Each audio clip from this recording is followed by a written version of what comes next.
వార్షికోత్సవం సందర్భంగా Meenakshi test tube baby centre Guntur నందు ఐవీఎఫ్ ట్రీట్మెంట్ పై 40% రాయితీ. సుమన్ టీవీ ప్రేక్షకులకు నమస్కారం. నేను మీ అనలిస్టు మందరి కృష్ణారెడ్డిని మాట్లాడుతున్నాను. గుజరాత్ రాష్ట్రంలో ఒక సంఘటన జరిగింది. అక్కడ రిజర్వ్ ఫారెస్ట్కు సమీపంలో ఉన్న అటవీ భూమిలో అక్రమంగా ఏ రకమైన పర్మిషన్స్ లేకుండా ఆ సింహాల్ని చూడడానికి అనుమతి లేనటువంటి ఒక బృందం వెళ్ళింది. అప్పుడు అక్కడ ఒక ఆడసింహం మగసింహం రెండు కూడా జత కట్టే ప్రయత్నంలో ఉన్నాయి. వాటిని డిస్టర్బ్ చేయడం, దాని ద్వారా ఆ మగసింహానికి కోపం వచ్చేసి ఆ బృందంలో ఒక వ్యక్తిని చంపేసింది. తర్వాత ఆ వ్యక్తి శవాన్ని వీడ్చుకొని అక్కడ అడవి ప్రాంతంలోకి చాలా దూరం తీసుకెళ్లడమే కాదు, తన కోపాన్ని వెలుబుచ్చుతూ దరిదాపులకు ఎవరు రానివ్వకుండా అక్కడి నుంచి కాపలా కాసే ప్రయత్నం చేసింది. తర్వాత ఆ రిజర్వ్ ఫారెస్ట్ను కాపాడుతున్నటువంటి అటవీ ఉద్యోగస్తులు ఎవరైతే ఉన్నారో, పోలీసులు ఎవరైతే ఉన్నారో వాళ్ళు వెళ్ళి దాని కోపాన్ని చల్లార్చి ఆ శవాన్ని తీసుకుని వచ్చి దాన్ని పోస్ట్ మార్టం పంపించారు. అక్కడ ఆ శవం దగ్గర దొరికినటువంటి ఫోన్ ఏదైతే ఉందో ఆ ఫోన్ని పరిశీలిస్తే, అలాగే బృందం దగ్గర వెళ్ళిన వాళ్ళ దగ్గర ఫోన్లు కూడా పరిశీలిస్తే, ఈ ఫోన్లలో ఆ సింహాల్ని వాళ్ళు చిత్రీకరించినట్టుగా, వాటిని రెచ్చగొట్టేట్టుగా ప్రయత్నం చేసినట్టుగా కూడా కొన్ని ఆధారాలు లభ్యమైనాయి. కొన్నిటిని డిలీట్ చేశారు, వాటిని తిరిగి రికవర్ చేసే ప్రయత్నం చేస్తున్నారు. ఇంత సుదీర్ఘంగా ఎందుకు దీని గురించి చెప్పాల్సి వచ్చిందంటే, అటవీ జంతువులు ఈ మధ్యకాలంలో ఊళ్ళ మీద పడుతున్నాయి. ముఖ్యంగా పులులు, సింహాలు, చిరుతలు వస్తున్నాయి. ఎందుకు వస్తున్నాయంటే, రోజు రోజుకి అటవీ ప్రాంతం తగ్గిపోతుంది.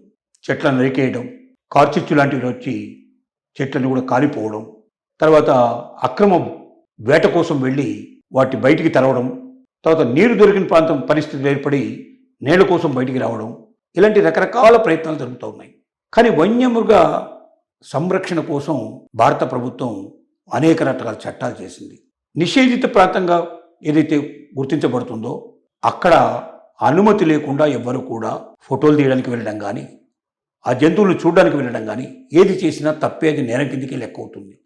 కారణం ఏమిటంటే, అడవి జంతువులు అవి ఎప్పుడు వేటాడాలో, ఎప్పుడు రెస్ట్ తీసుకోవాలో, ఎప్పుడు జత కట్టాలో, ఎప్పుడు ఆడ మొగ కలిసి వాటి మైథున కార్యక్రమం ఎప్పుడు జరుపుతాయో, రతిక్రీడను ఎప్పుడు జరుపుతాయో, అలాంటి సందర్భంలో వాటిని డిస్టర్బ్ చేస్తే వాటికి విపరీతమైన కోపం వస్తుంది.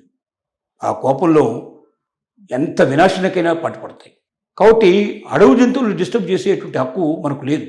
నిబంధనలు కాదని, పర్మిషన్స్ లేకుండా, అనుమతి లేకుండా అక్కడికి ఆ బృందం వెళ్ళడమే తప్పు. దానికి తోడుగా ఫోటోలు తీయడం లాంటివి, డిస్టర్బ్ చేయడం లాంటివి చేయడం ద్వారా ఆ మగసింహానికి విపరీతమైన కోపం తెప్పించి ఫలితంగా చావుకొని తెచ్చుకోవడం జరిగింది. ఇవి చాలామందిని ఇలాంటి పనులు చేస్తూ ఉంటారు. జూలకు వెళ్ళినప్పుడు కానీ, లేక ఏదైనా తప్పించుకొని వచ్చినటువంటి జంతువు తమ ఊళ్ళ మీద పడ్డప్పుడు కానీ, లేక సర్కస్లో ఏవైనా జంతువుల విషయంలో కానీ, పెంపుడు జంతువుల విషయంలో కూడా ఒక్కోసారి తమ కఠినత్వాన్ని ప్రదర్శించి తమ యొక్క క్రౌర్యం ఏదైతే ఉందో, తమ లోపల ఉండేటువంటి మృగతత్వం ఏదైతే ఉందో దాన్ని బయట పెట్టుకొని వాటిని హింసించే ప్రయత్నం చేస్తారు. కర్రలు పెట్టి కొట్టడం లాంటివి కానీ, పొడవడం లాంటివి, ఇలాంటివి అనేకం చేస్తుంటారు. ముఖ్యంగా పిల్లలు ఎక్కువ వీటికి పాటు పడుతూ ఉంటారు. పెద్దవాళ్ళలో కూడా కొంతమంది మూర్ఖులు ఉంటారు, ఈ పని చేస్తూ ఉంటారు. ఇలా చేయడం వల్ల బాధపడతాయి జంతువులు. మూగ జంతువుల్ని బాధ పెట్టడానికి మనకు హక్కు లేదు. జంతువులను కూడా కాపాడాలి, అవి కూడా ప్రాణులే. మనలాగే జీవించేందుకు దానికి హక్కు ఉంది. కాబట్టి జీవించే హక్కు ఉండేటువంటి ప్రతి పనిని మనం గౌరవించాలి. నియమ నిబంధనలు ఉన్నవి వాటి పాటించాలి. వాటిని చూపించదలుచుకుంటే చూపించాల్సిన టైమింగ్స్ ప్రకారంగా వాటికి ఖచ్చితంగా ప్రభుత్వం ఏర్పాటు చేస్తుంది. ఆయా టైమింగ్స్లో వెళ్ళి వాటిని చూసి రావాల్సింది తప్ప, అనుమతి లేకుండా ఇష్టం వచ్చినప్పుడు వెళ్ళి వాటిని డిస్టర్బ్ చేసి చివరికి వాటి కోపానికి కారణమై శవంగా మారే ప్రయత్నం గుజరాత్లో ఉన్న యువకుడు చేశాడు. ఈ యువకుడిని పట్టి అక్కడ ప్రభుత్వం దీన్ని ఒక విషయంగా చూపించి ప్రజల్ని అలర్ట్ చేసే ప్రయత్నం చేస్తుంది. ఇది ఒక గుజరాత్కే వర్తించడం కాదు, భారతదేశానికి, అట్లా చెప్పాలంటే ప్రపంచానికి మొత్తాన్ని కొట్టేస్తుంది. ఎక్కడైనా అడవి జంతువులని లేక పెంపుడు జంతువులను కూడా హింసించేందుకు మనకు హక్కు లేదు.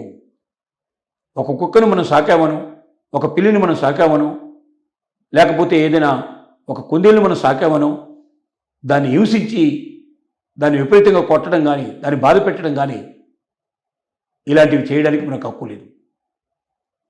ప్రభుత్వ అనుమతి లేకుండా వాటిని కొయ్యడం కానీ, వాటిని తినడం కానీ, పట్టుకోవడం కానీ ఇలాంటివి కూడా మనకు హక్కు లేదు.